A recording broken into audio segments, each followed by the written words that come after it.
Here's what I believe to be the first rocket stove to turn a scrap tire into blue flame gas with a byproduct of oil and non-hazardous carbon black, which is a valuable byproduct.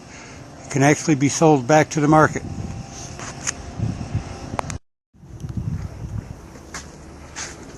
Here's what I believe to be the first rocket stove that is capable of turning a scrap tire into clean blue flame gas. Also the byproduct of a little bit of oil. And also, interesting, some carbon black will be another byproduct, which is a non-hazardous substance listed by most governments. And it's actually a valuable substance that can be sold back to the market.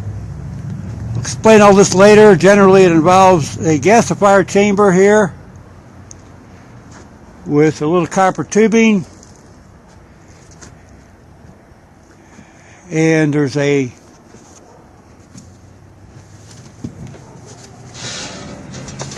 sensor in there that senses gas pressure, and a recovery pump that will draw the gas out of the system.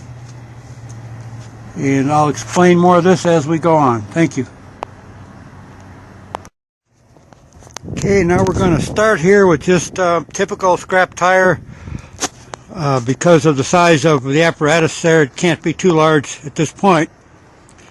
And then we go ahead and we'll have to cut this one down a little bit, and hope you can see the hole saw there, which pretty easily goes through that tire sidewall. And then there's some clippers there which can cut the pieces out after the tire circles have been cut out. It's not too difficult. And so we wind up with a collection here of tire circles and then scrap pieces. Now the tire is then reduced to just the tread part, which what I did was I folded it over so for convenience to be able to get it in the recycler there. In the future, I hope to be building one very soon that will hold the entire tire, so or actually several tires. And you know what a problem scrap tires are. We can deal with several at a time.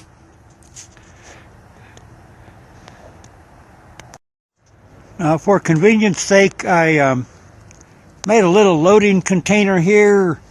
You notice that went ahead and poured the smaller pieces in there, and then the tread part of the tire will be placed on top of the container, and that entire container can be placed inside the recycler, and it would enable easy cleaning. So the entire container can be pulled out, and then later on I'll show you the remains of the scrap tire rubber, and that makes a very convenient setup here. Okay, the container has been loaded up with the tire rubber that you just saw and placed very conveniently inside this recycler. Now this drum here is just a typical 30-gallon drum, which has a ring seal lid here, which will apply that lid a little bit later on. And a little added feature here is I've got a little insulation pack I'm going to put in there, which will fit very nicely right inside the lid. And this insulation pack, you can see about how thick it is there. That's just a removable magnet there to help me load it up in there. Now this is basically typically a rocket stove oven, and you can find many on the internet similar to this one. It basically the heat goes up and travels around the inner 30-gallon drum and then out the exhaust here. And the entire operation will be shown to be absolutely smokeless, odorless. Amazing how we can get rid of a scrap tire here and convert it into usable materials without any pollution at all. This is really amazed me when I ran my first test on this quite a while ago. Now this 30-gallon drum will be sealed except for the ports here. Now this one port here, I'll show you this valve here. Now that valve is a purging valve. As we'll see later on, we'll fire up the stove, and as it starts to produce gas, we want to purge the air out. So this copper tubing travels around and goes right into the combustion chamber, right back into the combustion chamber. So there'll be a little bit of air mixed with gas, and it'll burn right up here in the rocket stove combustion chamber. Now this is 8-inch pipe I've used, but there's a 6-inch liner in there to create better draft. It's kind of hard to see because of the light, but the stove does draft very well, and it turns out to be a smokeless operation here, as I said. This insulation is what's called Innswell insulation. It's absolutely fireproof.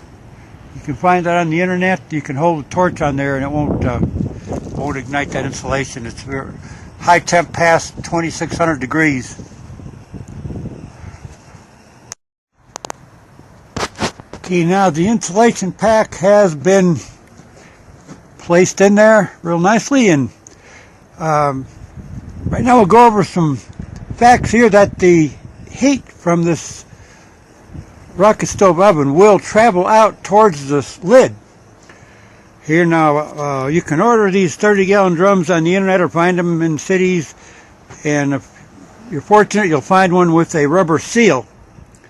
Now the rubber seals are not usually high temp seals, so I came across this problem. It took me quite a while to figure this out. I had a difficult time trying to find some reasonable insulation to put in there that's high temp insulation, and so I'm going to show you the solution to this problem here in a little while, but that is a factor to be considered. The heat will travel out enough to damage this seal. Okay, in a little while here I'm going to show you the solution to that problem. Here is a tool used by refrigeration men, servicemen, to quick access a Freon line to recover Freon or recycle Freon from a refrigeration system. But it very nicely and quickly pokes holes in a piece of copper tubing, various sizes. Now I'm using 3/8 right here.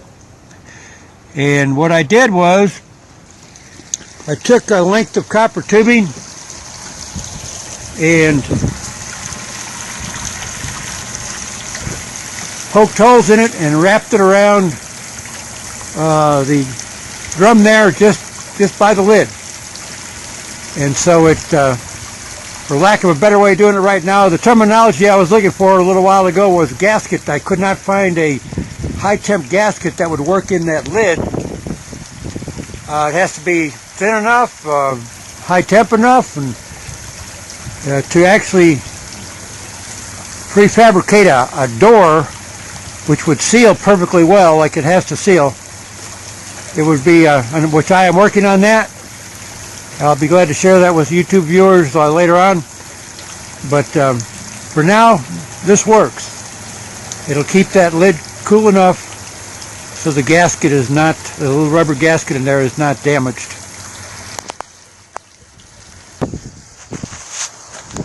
You know, since that can get kind of messy with the water just spraying everywhere, I just went ahead and threw an old blanket over it, and so the water is just recycled. That's a, by the way, a submersible pump in there. You can, very common to find those anywhere. And so the water just keeps recirculating, of course, and the blanket just kind of contains everything there for convenience sake. works pretty good. Okay, another feature wanted to point out to you here on this cooling system is here is a stock tank float valve. A lot of you farmers and cattlemen out there know what that's all about for your stock tanks. So anyway, I've got constant water pressure fed into that system here, and the float valve keeps it topped off, and so the cooling system will not fail. There's another view of just a common submersible sub pump there. Very reliable. And a little better view here of the copper tubing. I've used several wraps of copper tubing here. Oh, I think there's actually three circles there. And need to make sure that gasket doesn't get damaged, because it'd be difficult to replace that gasket unless you order another whole drum, which I had to buy this on the internet, and I think it cost me about $100 to get this 30-gallon drum delivered. I couldn't find any locally here. Hope I can find some more of these drums just to have them on hand. But anyway, that gives you some tips on how to keep this lid cooled down and sealing to perfection. Okay, let's get a little more understanding on this gasifier here. Now, remember, this 30-gallon drum is completely sealed now. As we heat this up, it's going to start producing pressure, a little gas pressure from the tire rubber in there. Okay, it's really very simple. It's all sealed now except for this little port that comes out. Now, remember, the gas will travel this way. It'll go up. Remember this purging valve I showed you earlier? Okay, it's open right now. And you can leave that open if you want to just continually recycle your homemade gas back into the combustion chamber, which will save you a little bit of wood fuel there from having to continually feed your rocket stove oven. Now let's say you want to save some of that gas. So we can close this valve here, and then we'll open this other valve right here. Okay, now once the system's all heated up, we'll go ahead and allow this gas to travel through this other piece of 3/8 copper tubing here. And it comes around. The reason it's winding around is so that we can give this gas a chance to condense a little oil out of there.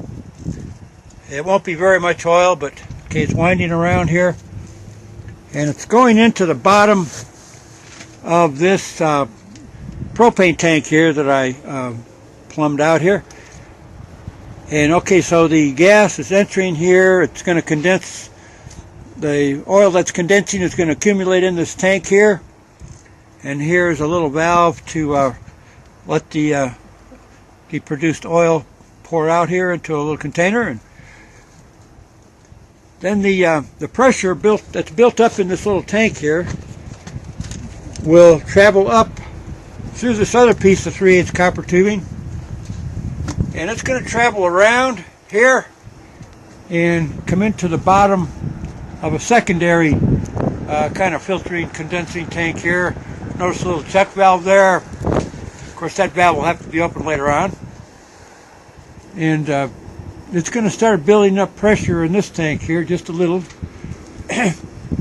Okay, so the pressure is building up in this tank, and it's going to come out here into this line here. That valve's already open right now. But anyway, this other piece of 3/8 copper tubing is going to come back around, and it's going to go into this, a branch of it's going to go into this pressure switch here. This is a special gas pressure sensing switch here. It can be adjusted from 0 on up to 14, 15 psi. I've got it adjusted at only 2 psi. Okay, so once this sensor senses 2 psi, it's going to close contacts and turn on this refrigeration recovery pump here. Now, this pump is very common on the internet, refrigeration supply houses, or just look up refrigeration recovery pumps. This is one of the cheaper ones, and it's a very good, dependable pump so far. It has given me no problems at all. Okay, once the pump turns on, then it's going to start pushing gas, accumulated gas, through this other line here. That travels around.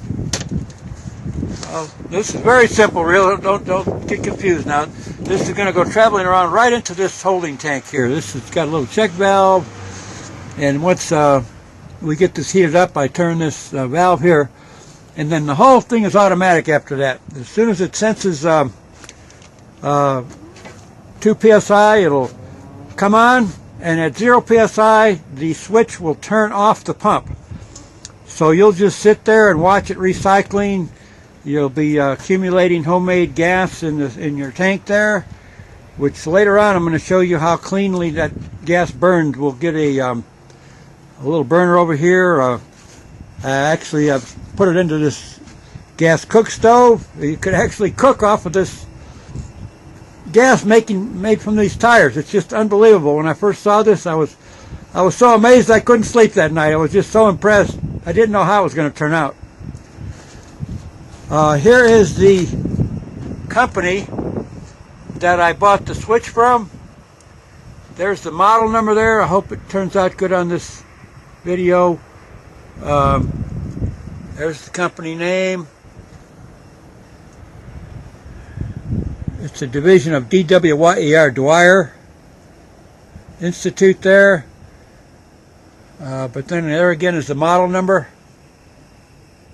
And this switch, it did cost me several $100s. So if you want to put one together that's very dependable, very convenient, it'll cost you a little money. The pump there costs about $300 to $400. So it takes a little bit, but once you've got one built, it's just amazing what can be done with all this.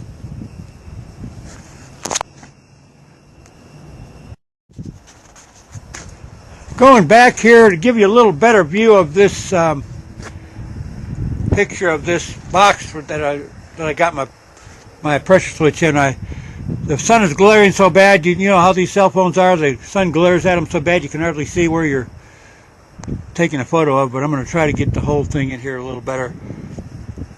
There's your, hopefully you can see the model number there, and the company there, the Mercoid, is like a division of Dwyer, D-W-Y-E-R.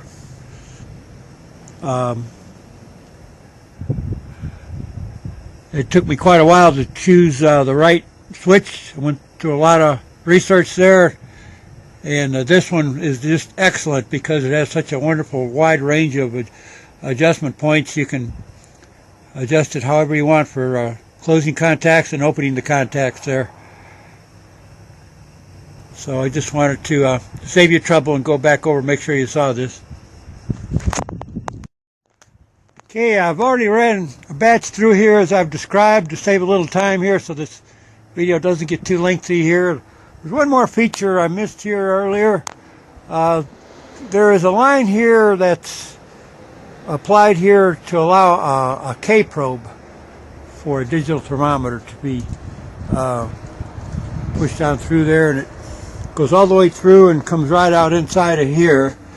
You can up it, be able to see it real well, but it's just a real thin little line for a K probe. And did record some temperatures here. We went up to about 818 degrees, and I hope I can get this centered here good. Okay, there, I hope you can see that. I pressed the hold button. Now that's a pretty good temperature. I don't think we want to get up past 900 degrees. Now it takes about a couple hours, 2 to 3 hours to run a batch through at that temperature. It takes a little while to get up to temp, but you might want to keep that in mind. Now here is the tire that I showed earlier. It turned into a substance which has been analyzed by a petroleum engineer friend of mine, And this is no doubt what they call carbon black. Now, here's a couple of pieces that came out of here. The tire rubber turns into like a crispy coating, and it's considered a non-hazardous material and can be disposed of. By most countries have considered this to be a non-hazardous material. I want you to take a look at this, the remains of the tire track here. I'm just going to pick this up, and you see the carbon black just drops right off of there. Now that can be disposed of easily and legally. Steel belts are recyclable. The carbon black is actually got a value to it on the market. It can be sold back to people that they put this back in the tires when they make more tires. And I don't know what the value of it is today. The market changes, but if a person were to save up enough of this carbon black, it could turn into a little extra spare change. And here's the picture of the oil that came out of the tire. Hope you can see that. And here in a little while I'm going to go ahead and put the gas through a burner, and we're going to see what it looks like to fire up a gas burner with homemade gas from scrap tires. Okay, I'm going to attempt to show you a sample of what this gas looks like when it's actually ignited. Now here we have a line coming out of the holding tank. The valve is shut there right now. And there we have a propane regulator. And I'm trying to find a spot where you can actually see this gas working here. Here's the line. It goes down through here. Now I put the burner that I have here back behind where it's shady. It's kind of sunny here in Texas today. And let's go ahead and get this lighter igniter handy here and go ahead and open this gas line.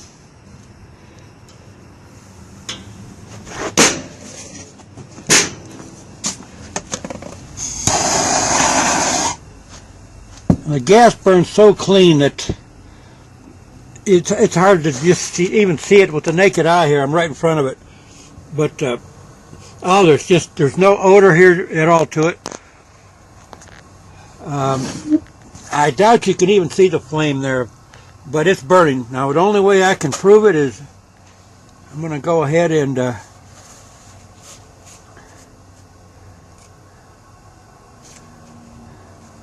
look at that. You see that piece of paper igniting there?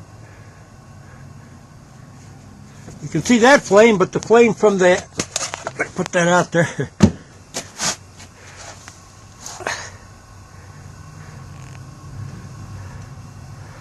I'll give it a little extra time here. Maybe you can see that flame. It's just so beautifully clean. I mean, what makes it so beautiful is that it's so clean you can't hardly even see it. When I first discovered this, I was so amazed I couldn't sleep that night. I mean, I didn't know how this was going to turn out. But after I went ahead and when the first time I ignited it, I was just so amazed. I felt like a kid with a new toy. And I have had many people come by here to see this, and from teenagers on up to grandmothers, they are all just absolutely amazed by this. How we can take scrap tires and actually turn them into a usable gas here. And by the way, I may mention there's about 280 million scrap tires building up every year now. I'll go ahead and shut this off. It's scrap tires are building up all over the United States, all over the world right now.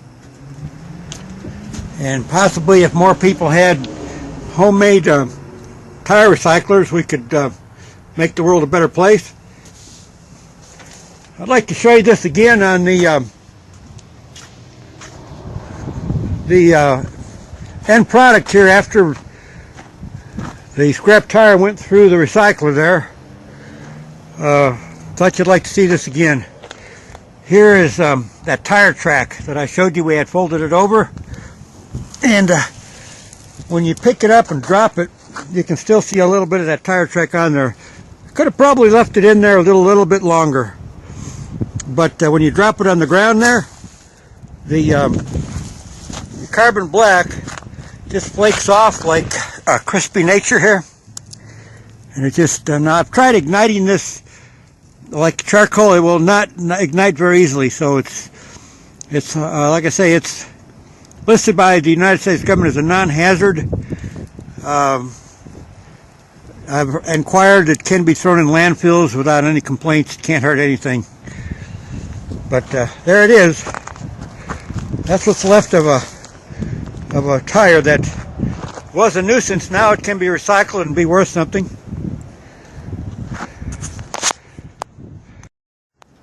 Here's something I thought you'd find very interesting. Now this is a kind of an older model the gas cook stove.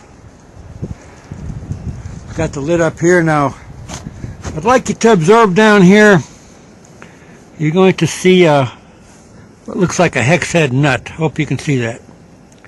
But anyway, that's an Orifice Adjuster, and a lot of the newer stoves don't have that. You have to change out the orifice to go from natural gas to propane, or if there's any other kind of gas. But this, you can adjust it infinitely. This came in to my place here as a natural gas stove. I went ahead and tightened that nut down there until it adjusted down to the homemade tire gas that we're talking about here today. And I thought you'd find that interesting, because you may have a stove at home that you want to convert back to natural or up to propane, but this one has been adjusted for our gas, and I'm going to go ahead and light this up so you can see on a practical level how this gas could possibly be used right in your kitchen for cooking. Okay, I went ahead and by the way, just so you know, here's the gas line coming into the stove now instead of the way it was, and I went ahead and ignited it and whoop, and it's the same kind of a problem here. We can't actually see the flame, but it sure is on there strong.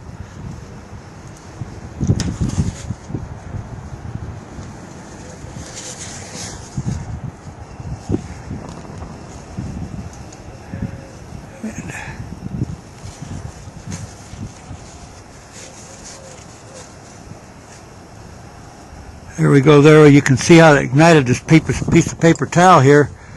But you cannot hardly see the flame. Better put that out there. But the flame is so clean you just can't see it. I have to prove it by igniting that piece of paper towel. But just so you know that this can be done, I thought you'd find this very interesting.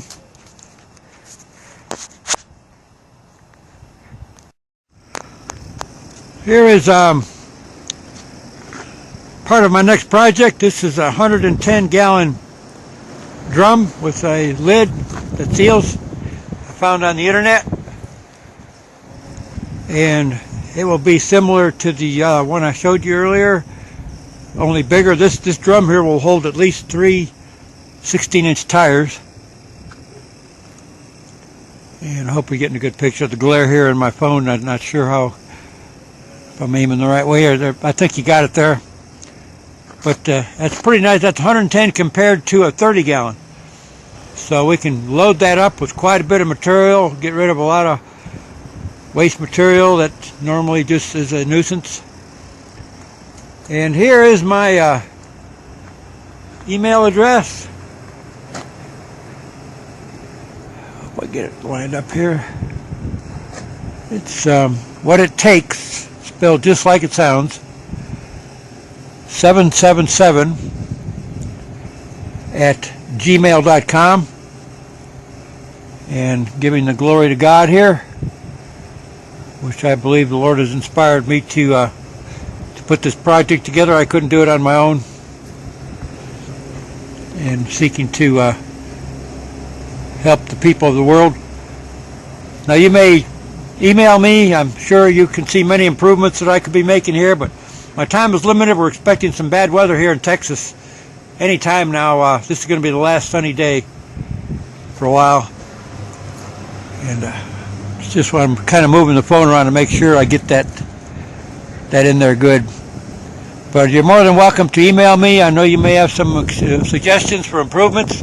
I'm going to attempt to make a more elaborate video of this when I get the bigger one built, get a little more detail involved. I actually like to show the whole operation. I just don't want to get too long of a video going. But thank you for watching this, and please communicate. If you'd like to pitch in and help me build a bigger one, give me an email. Let me know. Thank you.